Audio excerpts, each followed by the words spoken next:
பொல்லாதவன் படம் தனுஷின் முதல் பெரிய வெற்றிகளில் ஒன்றாகும்.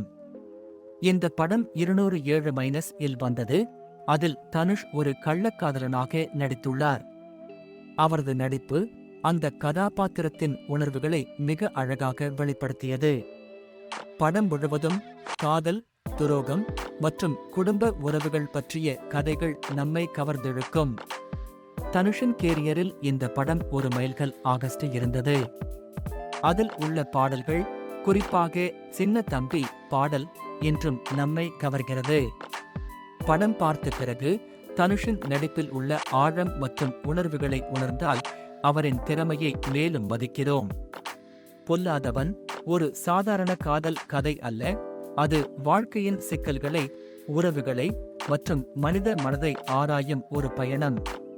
இதற்காகவே இது தமிழ் சினிமாவின் முக்கியமான படங்களில் ஒன்றாக இருக்கிறது.